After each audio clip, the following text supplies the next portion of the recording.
Empezamos la lectura con estos 3 versículos. Es difícil dar un buen resumen del libro de Hebreos. El enfoque principal, obviamente, es la obra redentora de Cristo. Algunos lo llaman el quinto evangelio. ¿Qué quiero decir con eso? Los primeros 4 son de la tierra y Hebreos es del cielo. Los primeros 4 hablan de su ministerio terrenal. Hebreos habla de su ministerio celestial. De lo que Él hace, lo que Él hizo por nosotros en la tierra, lo que hace por nosotros ahora en el cielo. Y dice así Hebreos capítulo 4, versículo 14 al 16. Por tanto, viene hablando acerca de el sumo sacerdocio de Cristo, que comienza con ese tema en el capítulo 1. Dice, por tanto, teniendo un gran sumo sacerdote que traspasó los cielos. Es necesario pensar un momento, ¿dónde está Cristo ahora en este momento? Colosenses capítulo 3, versículo 1 dice, poner la mira en las cosas de arriba y no en las de la tierra, donde está Cristo sentado a la diestra de Dios. Eso lo sabemos, lo hemos estudiado a través de las Escrituras. Pero acá viene un término, que es el que yo subrayé, Jesús, el Hijo de Dios. Y ustedes saben que Jesús es el nombre que Él recibió en su nacimiento. O sea, tiene que ver con su nombre de encarnación. O sea, cuando la Biblia habla de Jesús en el Nuevo Testamento, está haciendo referencia a su humanidad, el aspecto humano de Cristo. Cuando dice Hijo de Dios, está hablando acerca de su deidad. Sabemos que la preeminencia la tiene la deidad y no la humanidad. Pero sin embargo, el orden de la Escritura en la epístola de los Hebreos y en este momento es dar preeminencia a su humanidad antes que a su deidad. ¿Por qué? Porque el trato que viene del texto es con su humanidad y no con su deidad. Era una persona con doble naturaleza. Término teológico se llama la unión hipostática. Difícil de entender, es como tratar de entender la Trinidad o temas de esa índole en las Escrituras.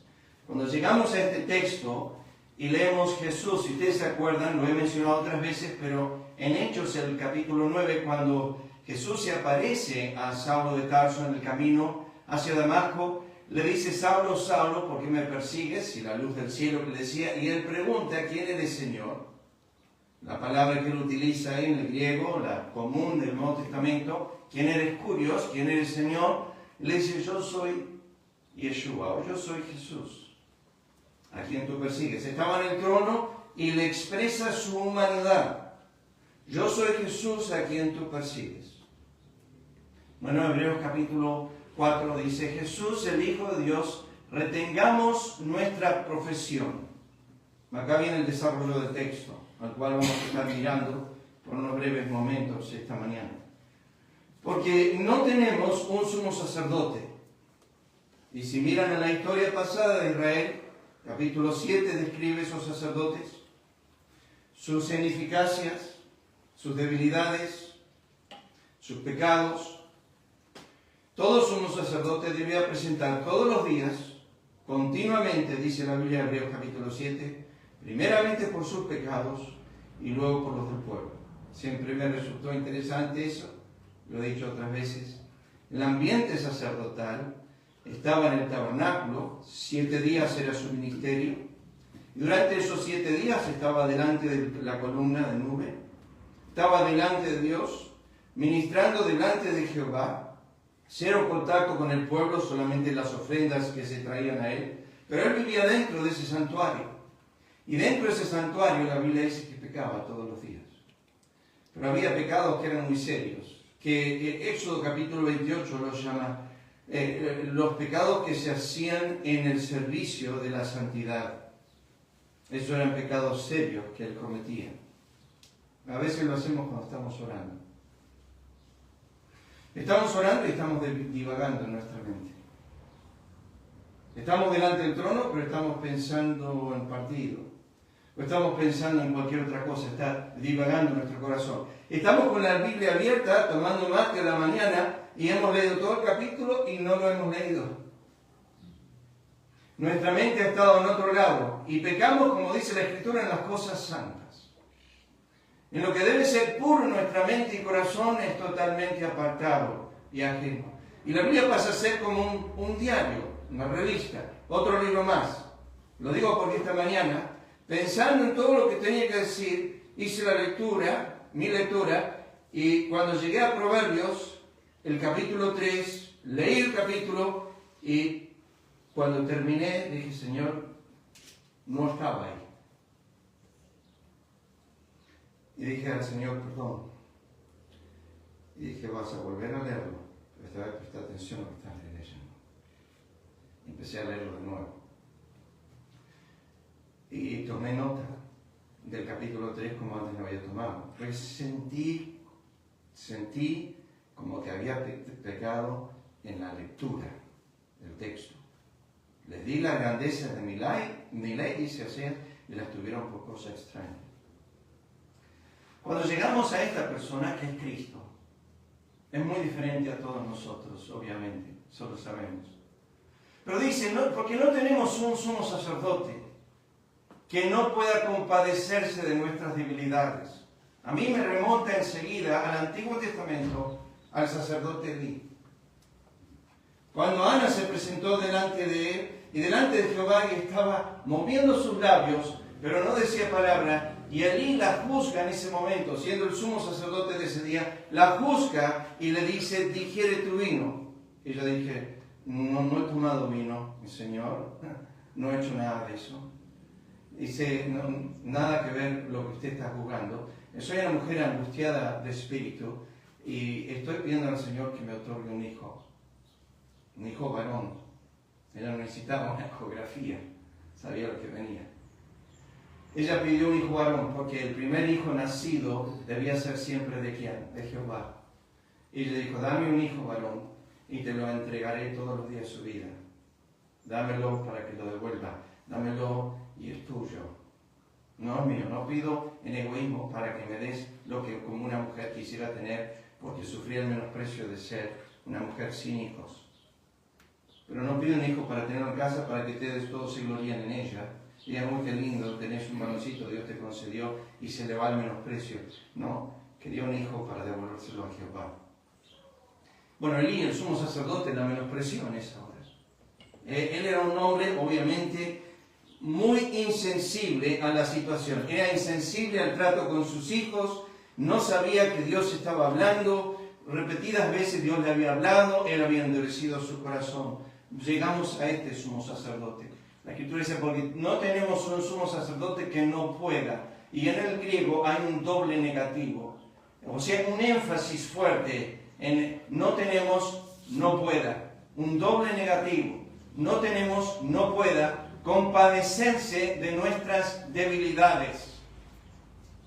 Y esto es interesante porque el énfasis del autor a los Hebreos está en lo que Cristo piensa de nuestra debilidad. El texto dice, no tenemos un sumo sacerdote que no pueda compadecerse, y esta palabra es muy interesante, en el griego se compone de dos palabras. Estas dos palabras significan sufrir con. Eso es lo que significa.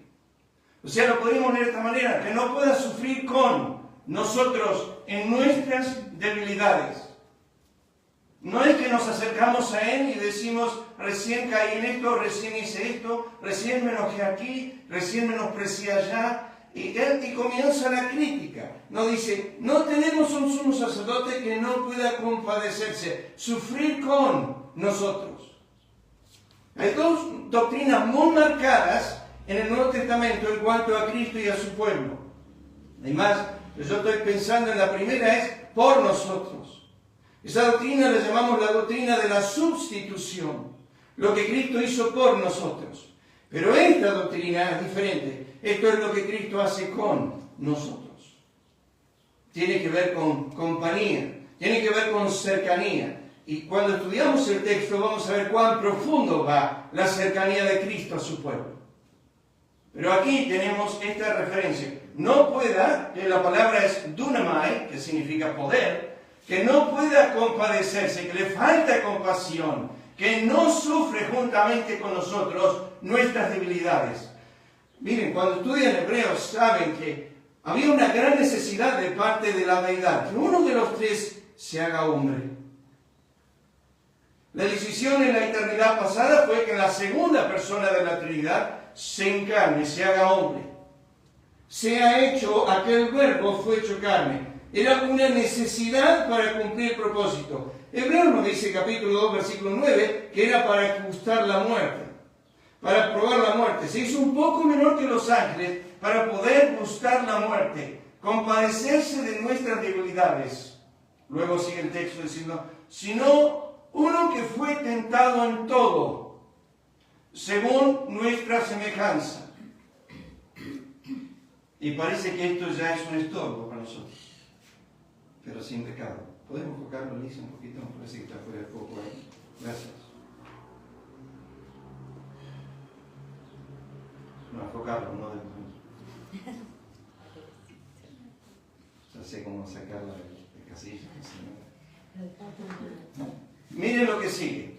Ya vamos a ver el texto. Acerquémonos. Es la primera de 7 veces que menciona esto Hebreos. Esta es la primera vez. 7 veces menciona esta frase, acerquémonos. Algo que en Israel era desconocido. Obviamente está escribiendo la carta a los Hebreos. Dios le había dicho desde Moisés en adelante, no se acerque, no te acerque, no te acerque, no te acerque, no te acerque. Mira, manda al pueblo, no se acerque, no se acerque, no se... Y ahora de repente comienza esta nueva historia para Israel. Acerquémonos. ¿Pero cómo? Pues, y utiliza la palabra confiadamente, que es una palabra griega que significa de nuevo, que significa hablar con libertad. Entonces, lo que está diciendo el texto es que nos acerquemos sin que las rodillas se golpeen una contra la otra en temor. Acerquémonos con libertad, con poder hablar libremente. No sé si a ti te pasa, pero cuando yo me arrodillo, o cuando yo salgo a caminar y a hablar con el Señor, libertad. ¿Saben por qué? Porque sé que Él me conoce enteramente. No tengo nada que ocultar. No tengo nada que ocultar delante de Él. Y lo que oculto lo sabe. Lo hemos aprendido estos días, estudiando Salmo 139. Acerquémonos con libertad, con denuedo, al trono de la gracia. Esa palabra, confiadamente, aparece 4 veces en Hebreos. Aparece en 10, 19, cuando dice, así que hermanos, teniendo libertad para entrar en el lugar santísimo. Es la misma palabra. Teniendo denuedo para entrar al lugar santísimo. Por la sangre de Cristo. No por nuestros méritos, sino por su sangre, por su obra, por su vida entregada. Bueno, acá dice, acerquémonos confiadamente al trono de la gracia para alcanzar misericordia hasta en el pasado. Significa que la misericordia cubre las cosas que hemos hecho en el pasado y hallar gracia para el oportuno socorro, futuro y presente. Acerquémonos al trono de la gracia. El trono es de gracia, no es de juicio. Va a venir un día un trono de juicio, pero en este momento el trono de gracia. Primero quiero remontarme al tema de la debilidad. Lo conocen los textos, pero rápidamente quiero mostrarles. Romanos 14:1 dice, recibid al débil en la fe, pero no para contender sobre opiniones. Recibid al débil. Pero yo quiero enfocar en la deidad y el débil. Cuando digo deidad hablo de Dios Padre, Dios Hijo y Dios Espíritu. ¿Y qué dice la Biblia de nuestra debilidad y esas 3 personas? Por Romanos 14:3 dice, el que come no menosprecia al que no come, y al que no come no juzgue al que no come, porque Dios, ese es el Padre, le ha recibido. Está hablando del débil. ¿Cuál es la actitud del Padre al débil? Lo recibe, no lo rechaza. Débil, yo y tú somos débiles. Siempre vamos a ser débiles. Romanos 15:7. Por tanto, recibieron los unos a los otros, como también Cristo. Ahora está la segunda persona de la divinidad, llamamos el Hijo. Cristo nos recibió para gloria de Dios. Sería imposible pensar que si el Padre nos recibe, el Hijo no nos va a recibir. Son uno en sentir y pensamiento. Pablo le dice a Filemón, quiero que lo recibas como a mí mismo. Pero este ha sido un ladrón, me ha hecho daño. Este Onésimo no ha sido una persona buena para conmigo, dice Filemón. Pero Pablo dice, yo no solamente quiero que lo recibas, pero ya no más como esclavo. Quiero que lo recibas como hermano y recíbelo como a mí, como apóstol, como tu íntimo amigo, como a yo, Pablo, anciano. Recíbelo como a mí. Interesante que aquí tenemos a Cristo que nos recibió como el Padre nos recibió. Romanos 15, en cuanto a la debilidad. Porque Cristo, cuando aún éramos débiles, y la palabra debilidad en el Nuevo Testamento se utiliza siempre de enfermedad, casi siempre.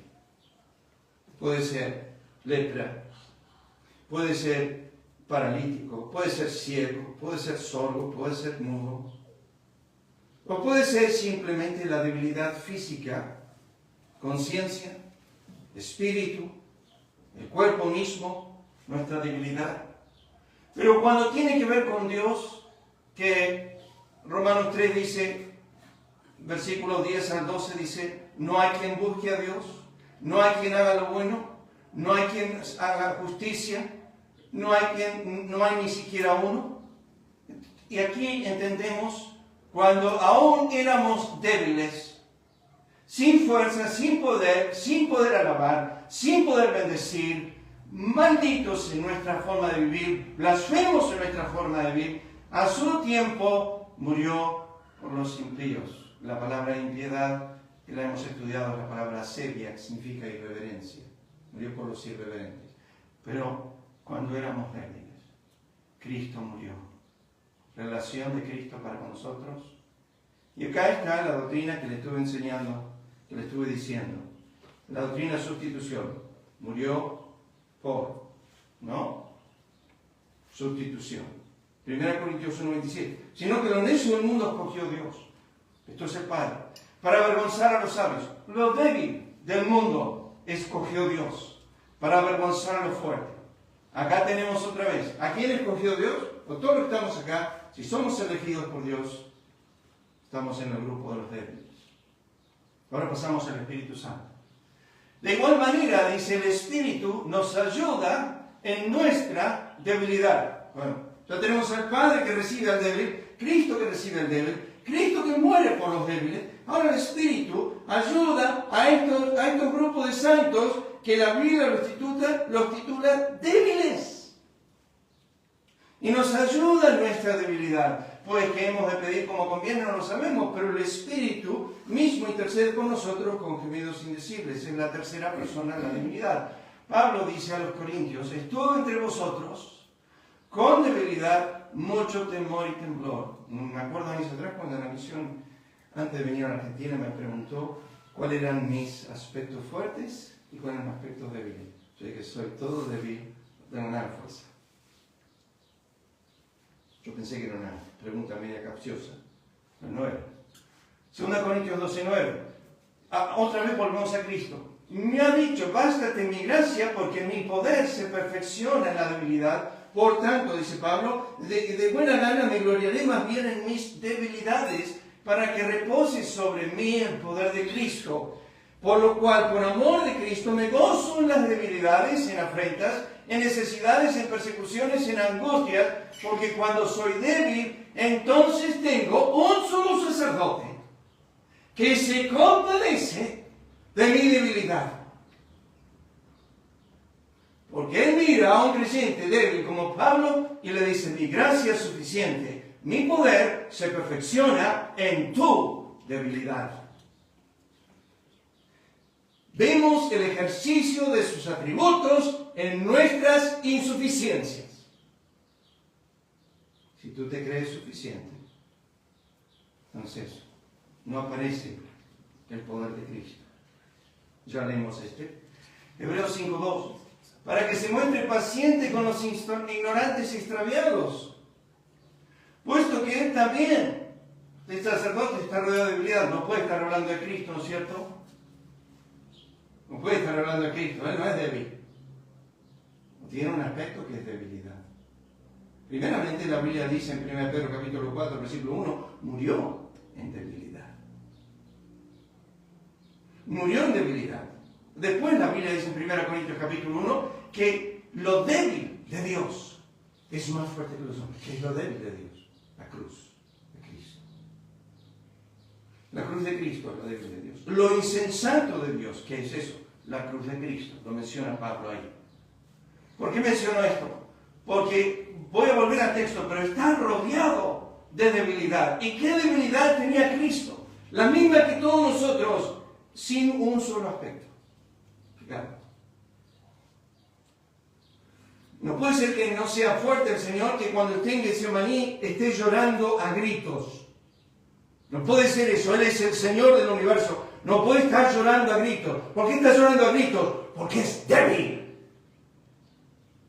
Y tan débil que tuvo que tener un ángel que venga y lo fortalezca. Porque es débil. Sufrió la cruz. Sufrió, dice la Escritura, la tentación. Se manifestó su debilidad. Debilidad no es pecado. ¿Qué hacemos en nuestra debilidad? Sí. Paso al texto, pues ya lo hemos mirado. Yo ya dije, debemos remarcar que tenemos dos aspectos de doctrina en cuanto a Cristo. Primero, la sustitución, lo que hizo por nosotros. Bien, Cristo murió por nosotros. Romanos 8, 10, 31, Dios es por nosotros. Romanos 8, 34, el que intercede por nosotros. Segunda Corintios 5, 21, por nosotros lo hizo pecado. Gálatas 3, 13, hecho por nosotros maldición. Se entregó por nosotros. Presentarse, Hebreos 9:24, por nosotros ante Dios, es lo que Él hace ahora. Intercede por nosotros. Pero el tema esta mañana es con nosotros. ¿Cuán profundo va el sufrir con nosotros? Bueno, para ver esa unión, primeramente tenemos que mirar estos pasajes. Respondiendo el rey les dirá, de cierto os digo, que en cuanto hicisteis a uno de estos mis hermanos más pequeños, ahí se produce la unidad. Pero hablamos creo que con Lucas el domingo pasado, no sé si Lucas me lo preguntó el domingo pasado, pero luego me hizo una pregunta en cuanto al atributo. ¿Te acordás cuál era, Lucas? La impasibilidad. La impasibilidad de Dios, que tiene que ver con que Dios no siente nada. Que realmente las expresiones son simplemente términos que humanizan para nosotros, para hacer entender que en realidad Dios no tiene esos afectos o esas inclinaciones. Por muchos versículos yo lucho con esa enseñanza, pero uno es por esto: a mí lo hiciste. Es una realidad virtual, está solamente dando una ilustración insignificante. Saulo, Saulo, ¿por qué me persigues? Es a él, si estaba persiguiendo a la iglesia y Saulo estaba en el cielo. Saulo, Saulo, ¿por qué me persigues? Entonces le responderá diciendo, de cierto os digo que en cuanto lo hicisteis a uno de estos más pequeños, no lo hiciste, perdón, tampoco a mí. Tampoco lo hiciste a mí. Escuchen ahora Zacarías. Porque así ha dicho Jehová de los ejércitos, tras la gloria me enviará a él a las naciones que os despojaron. Porque el que os toca, toca la niña de su ojo. Bueno, Augusto, ¿te acordás que enseñamos qué es la niña del ojo? El iris. Yo tomo esta punta del lápiz y trato de poner a mi ojo, no llego muy lejos. He ido varias veces al hospital de ojos para ser atendido. En varias ocasiones me han tenido que poner inyecciones en los párpados. Y siempre que estoy ahí acostado y el doctor o la doctora me va a dar la inyección, yo siempre digo, cuidado a no pinchar el ojo. Y estamos con ese miedo, ese temor. Dios asocia a su pueblo a la niña de su ojo. Miren Deuteronomio 32:10. Le halló en tierra en desierto y en yermo de horrible soledad. Lo trajo alrededor y nuestro yo lo guardó como a la niña de su ojo. Pablo a los Efesios dice, somos miembros de su cuerpo, de su carne, de sus huesos. Capaz que hay una exageración bíblica acá. Capaz que no sea tan así. Seguramente no es que hay una identificación tan cerrada de Cristo con su pueblo. El tema es, empieza esta doctrina en Hebreos en el capítulo 2. ¿Cómo empieza? Empieza con el participar de lo mismo. ¿Por qué? Voy a usar una ilustración no para lastimar a nadie, ni para poner a nadie en situación de dificultad, simplemente para ilustrar esto. Hemos hablado de esto muchas veces con Mauro. Lo que sigue al texto es lo que voy a mencionar. Con Mauro a veces nos reímos de que él ama más a su gato que a personas. Pero ¿cuál es el motivo aquí? Por un motivo especial. Dios nunca le dio a Mauro un hijo. Muchos de nosotros hemos tenido y tenemos hijos.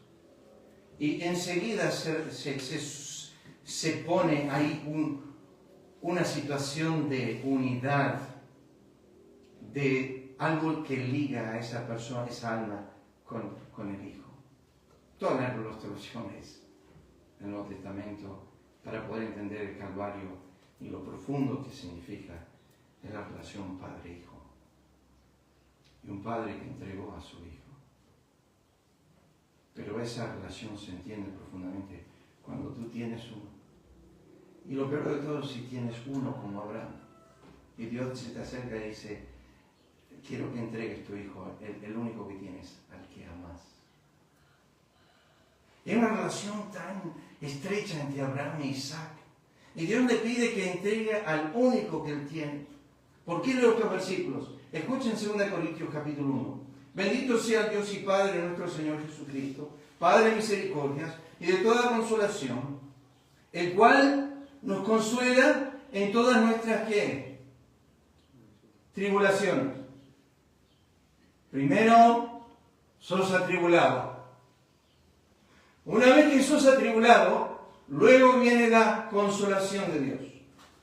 Para que podamos también nosotros consolar con el consuelo de Dios a los que están en tribulación.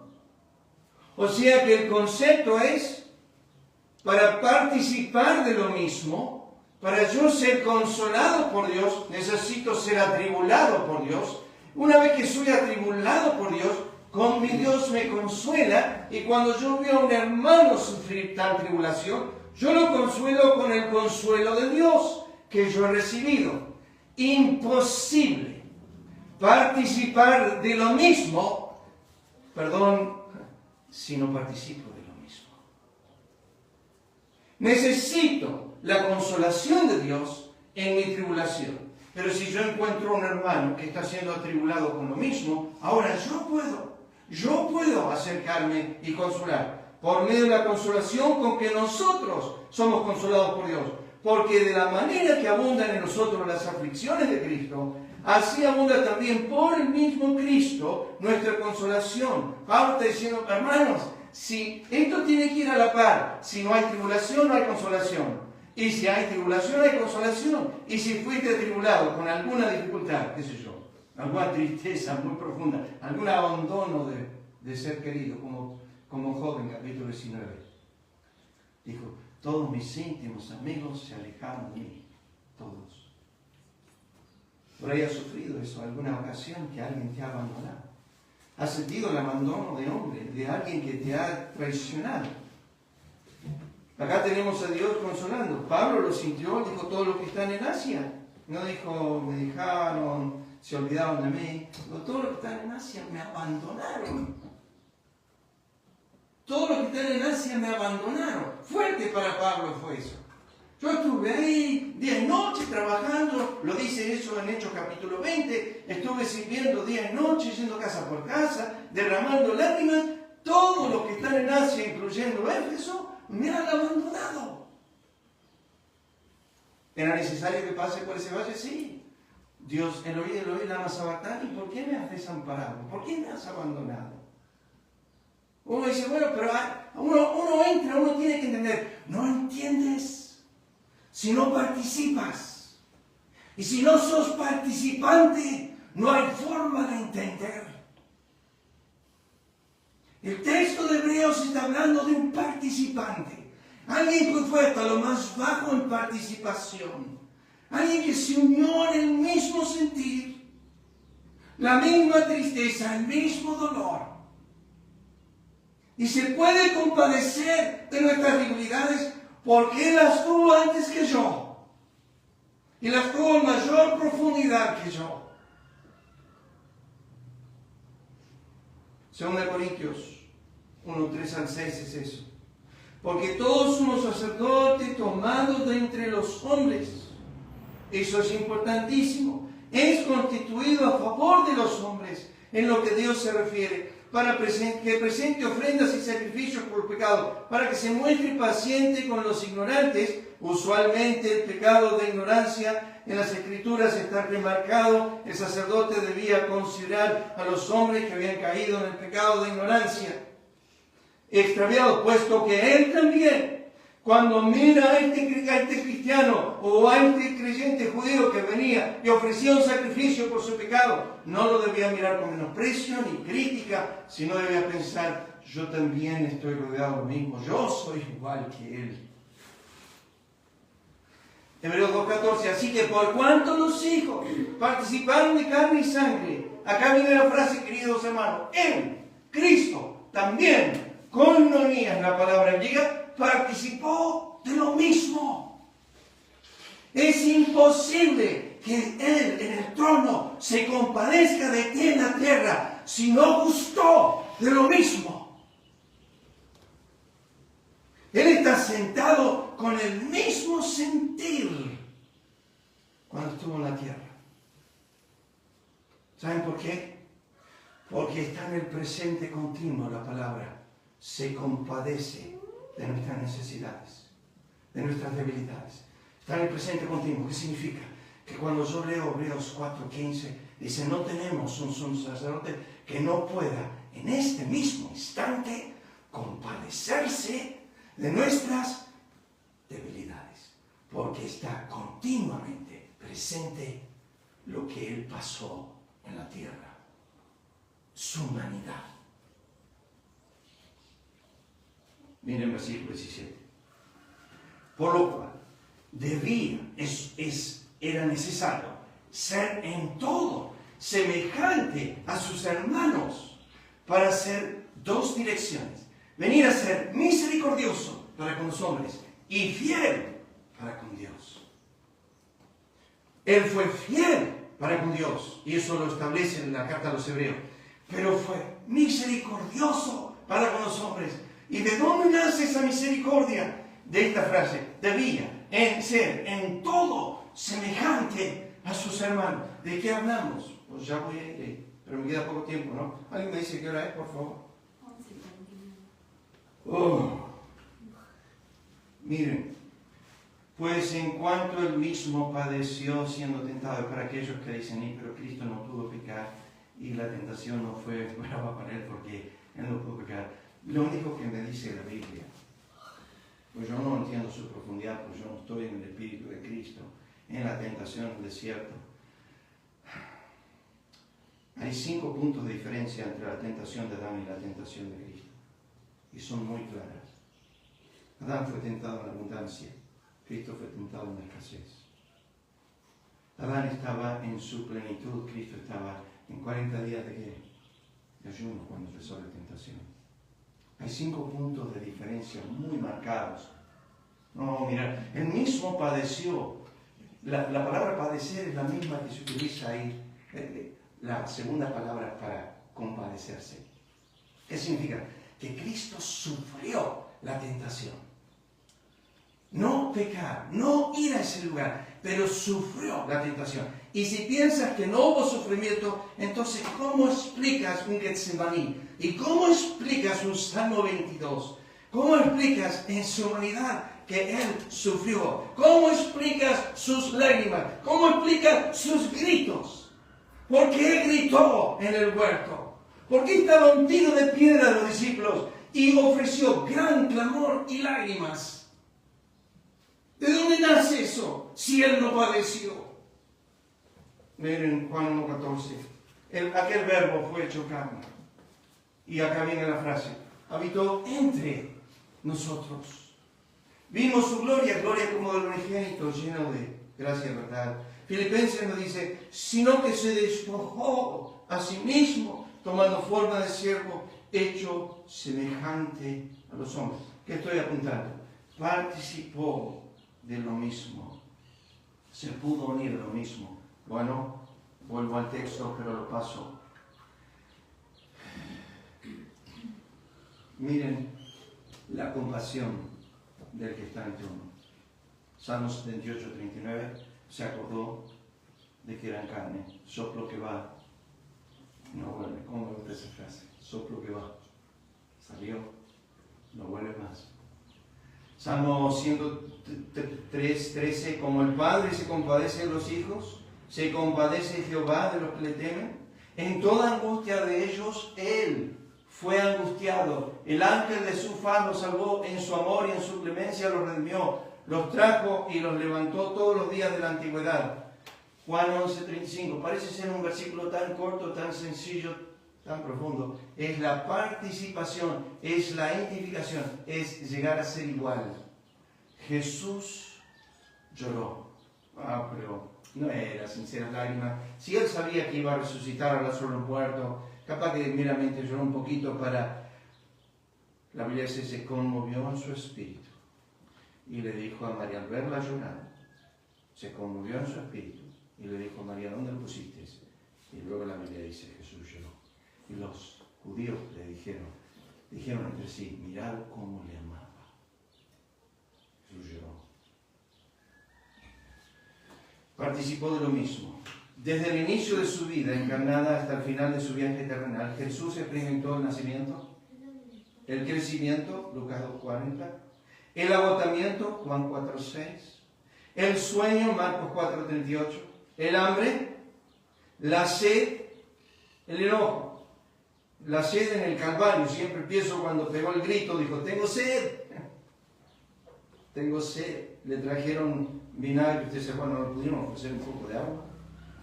El enojo, sufrió la tristeza, el llanto, la compasión, el amor, el gozo, la tentación, la oración, el sufrimiento y sobre todas estas cosas, la muerte. Su muerte no era meramente una muerte común. Ya sabemos eso. Fue diferente a los demás hombres, porque Él sufrió algo, nosotros en la muerte no sufrimos. Asimismo experimentó lo que experimentan finalmente todos los seres humanos, la resurrección. Déjeme terminar para ir cerrando el pensamiento. Primeramente, cuando la Escritura dice, no tenemos un sumo sacerdote que no pueda compadecerse de nuestras debilidades, está en el presente continuo. ¿Qué significa? Yo anoté esto. No es algo que hizo, sino algo que es. No algo que fue, sino algo que es y hace en el tiempo presente. Escúchelo ahora. Desde lo más alto de su gloria, desde su trono, de su exaltación, se inclina a oír y ver, entender, a conocer. Su humanidad sigue cercana a la nuestra. Su distancia no quitó su cercanía. Queridos hermanos, que Él esté sentado en el trono no quita que Él entienda mi debilidad. Él que esté exaltado, que esté coronado de honra y gloria, no quita su corazón que es más humilde. No quita su humanidad que entiende si yo estoy en alguna situación de pobreza, alguna situación de blasfemia. Cristo le dice con consuelo a la iglesia en Mirna, yo conozco tu pobreza, tu tribulación. Yo estoy al tanto de eso.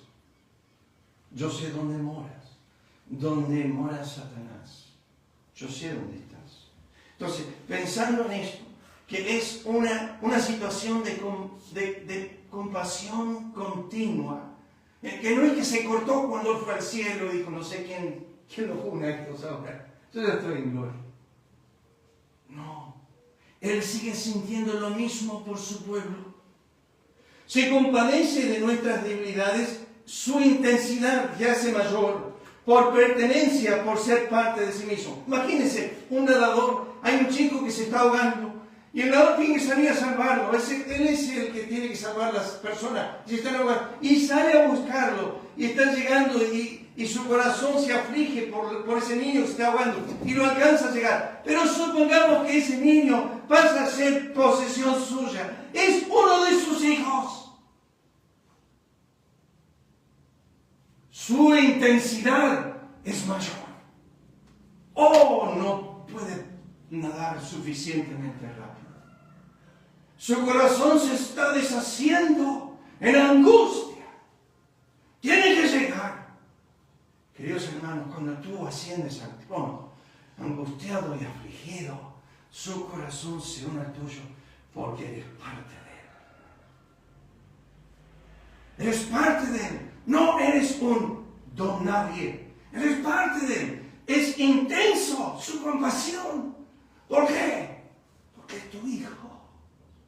Años atrás escuché a un predicador que dijo cómo ganar la máxima atención de Dios. En la noche pasa esto con nosotros como padres. A nuestros hijos durmiendo. Y de repente escuchamos un grito terrible de uno de ellos. Es tan escalofriante que nos despertamos y corremos. Y saben que en ese momento tu hijo ganó la máxima atención de su padre. ¿Por qué? Porque se une el espíritu de la angustia de su hijo con la del padre. Porque ese grito es un grito de angustia. Conocemos los llantos de nuestros hijos. No le pasa nada. Pero después escuchamos un grito. Algo le pasó. Salimos a las disparadas.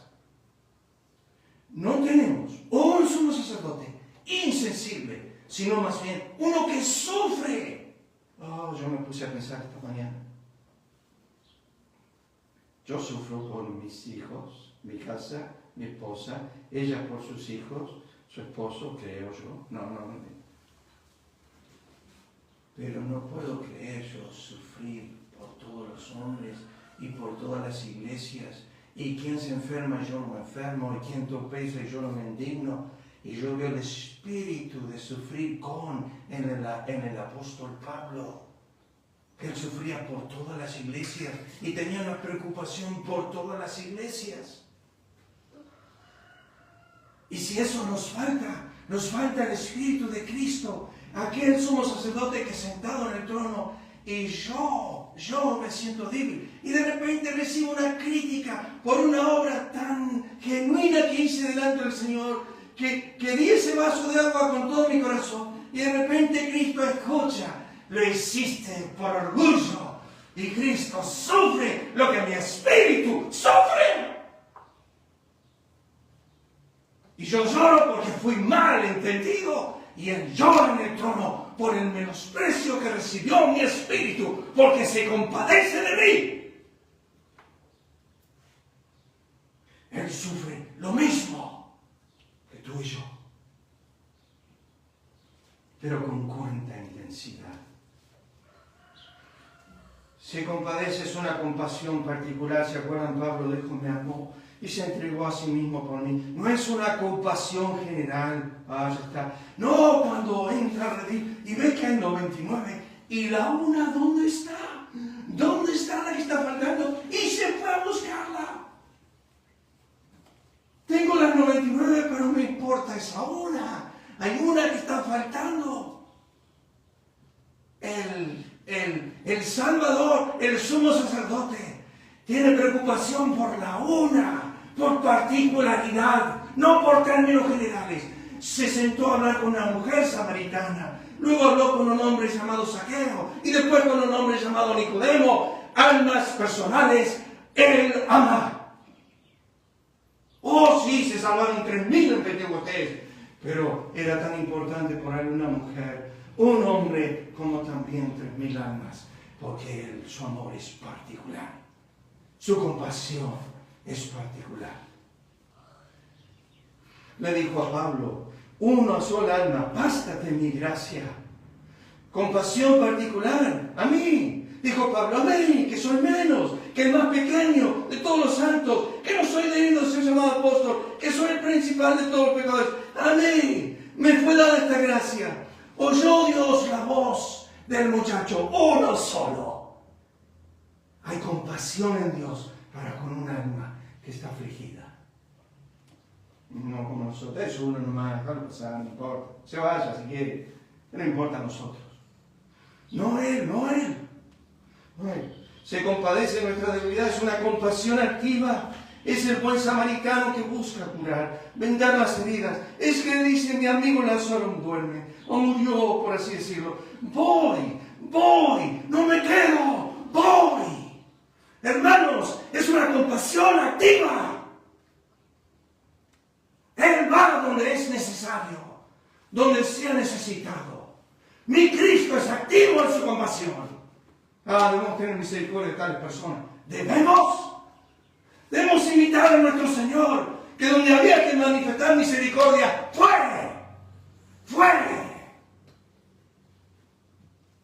No temas, estoy contigo. Levántate y come. No temas, en algo que vas a padecer. Es continuamente activa. El Señor, continuamente así. Y termino.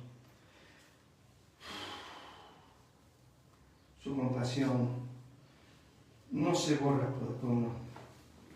Pasa tanto esto, hermanos. Permanece con decir de esta forma. Cuando alguien muere, estamos todos ahí. Unas horas quizás, un día. Pero después nos vamos todos. Y esa alma queda sola. Sigue sufriendo. El Señor no se va de su lado. Como estuve con Moisés, estaré contigo. Cuando hay abundancia, cuando hay escasez.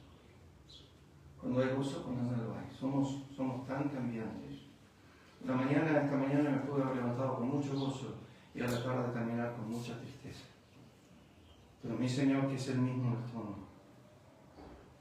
no es más conmigo cuando tengo gozo y no es menos conmigo cuando tengo tristeza. Se compadece de nuestras debilidades permanentemente, siempre. Perdón, Corby, no viniste con esto ayer. Son nuevas cada mañana sus misericordias. Pero no caíste en esto ayer. Miren, hermanos, miren Octavius Winslow. Termino con esto, escúchenlo nomás.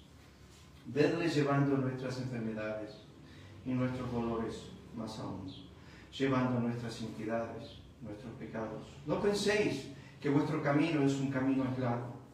El Dios encarnado lo ha recorrido antes que tú. Él puede darte el ojo claro de la fe para ver su huella en cada paso. Jesús puede decirte y te dice, conozco tu dolor, sé lo que es esa cruz, porque yo la he llevado. No tienes una carga que yo no haya llevado, ni una pena que yo no haya sentido, ni un dolor que yo no haya soportado, ni un camino que yo no haya pisado, ni una lágrima que no haya mojado mis ojos, ni una nube que no haya ensombrecido mi espíritu delante de ti y por ti. ¿Es debilidad corporal? Pregunta el Señor. Una vez caminé 40 millas para llevar agua viva a una pobre pecadora en Samaria.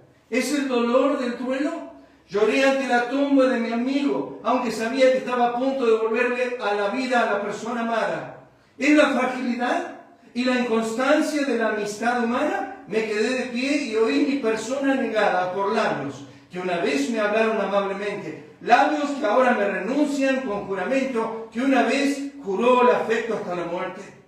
¿Acaso es la estrechez de las circunstancias, la irritante sensación de dependencia? Yo no fui ajeno a la pobreza. A menudo fui alimentado y sostenido por la caridad de otros. Eso es Lucas 8. ¿Es que no tienes casa ni amigos? Así era yo. Las zorras tienen su refugio, los pájaros sus nidos, pero yo aunque Señor de todo no tenía dónde reclinar mi cabeza, y a menudo pasaba un día tras otro sin que cayeran sobre mis oídos calmantes alientos de amistad. Es la carga del pecado, hasta eso llevé en su acumulado y tremendo peso cuando colgué en el maldito madero. Es el sumo sacerdote, sentado en el trono, que está cercano a mi humanidad y se compadece de mí y tu debilidad siempre. Necesitamos conocerlo. Termino con esta frase.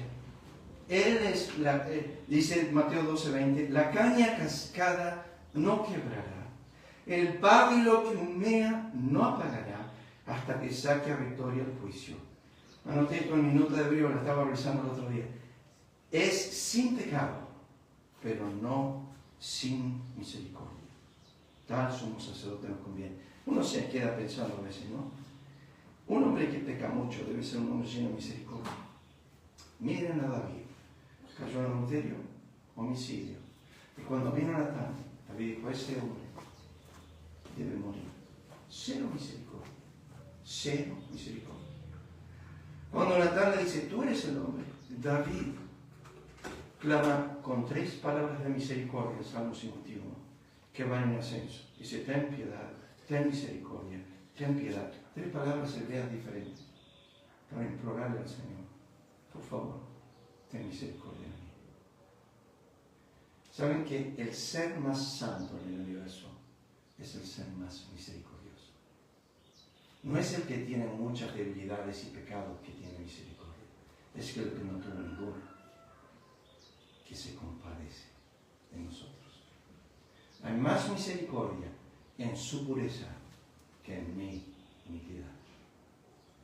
Les voy a decir esto para terminar. La iniquidad endurece, la santidad hace tierna la misericordia. Tu iniquidad endurece tu corazón, no te hace más misericordioso. El único ser verdaderamente misericordioso de su corazón puro es el que está sentado en el trono, que optó por tomar humanidad sin pecado, pero no sin misericordia. Y sabe y entiende. Me gusta lo que dice el Salmo 147, creo que es versículo 5. Su entendimiento es infinito. Oh, me encanta esa frase. Él entiende de lejos lo que está sufriendo, porque su entendimiento es infinito. Bueno, vamos a pasar a la cena del Señor. Voy a pedir a Lisa si puede tocar el 18 para terminar.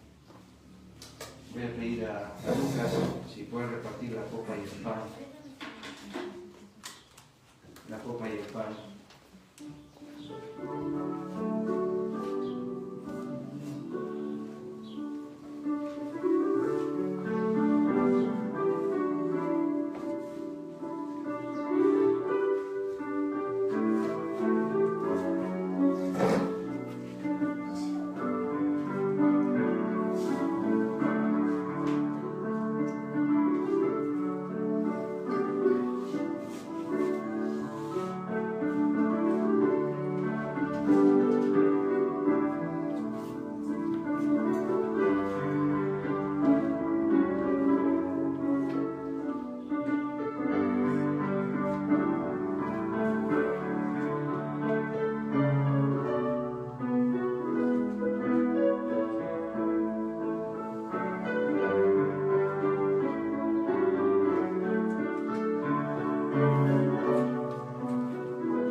Dice así la Escritura: yo recibí del Señor lo que también os he enseñado, que el Señor Jesús, la noche que fue entregado, tomó pan, y habiendo dado gracias, lo partió y dijo: tomad, comed, esto es mi cuerpo, que por vosotros sustitución es partido.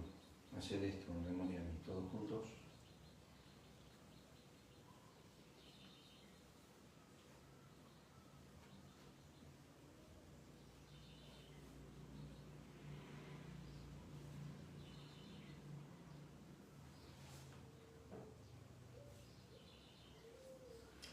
Así mismo tomó también la copa después de haber cenado, diciendo: esta copa es el nuevo pacto de mi sangre. Haced esto todas las veces que lo bebiereis, en memoria de mí. ¿Todos juntos? Así pues, todas las veces que comieres este pan y bebieres esta copa, la muerte del Señor anunciáis hasta que Él venga. Vamos a terminar cantando una estrofa del himno que Elisa está tocando, el 18.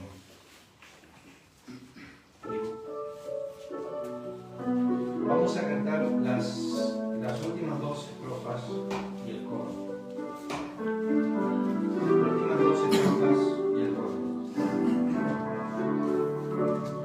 Su manto por el mío Él cambió, en su quebranto Dios se complació, la copa amarga el Salvador bebió, y el pecado ya desconquistó. Su manto por el mío gran dolor, al Hijo amado el Padre condenó. Por mi Jesús sufrió la maldición, por Cristo yo hoy gozo salvación. Me aferro a Cristo quien por mí sufrió, en cruenta cruz la espalda Dios te dio. Por tanto amor deudor soy del Señor, mi ser entero entrego con dolor. Vamos a orar para terminar. Padre, te agradecemos por esta mañana gloriosa de resurrección que nos concedes. Gracias por poder estar nuevamente delante de tu presencia. Guarda a cada uno en su regreso al hogar. Pedimos, Señor, que te acuerdes de tu pueblo, los que no han podido llegar esta mañana, puedas bendecirlo donde estén. Gracias por poder participar esta mañana.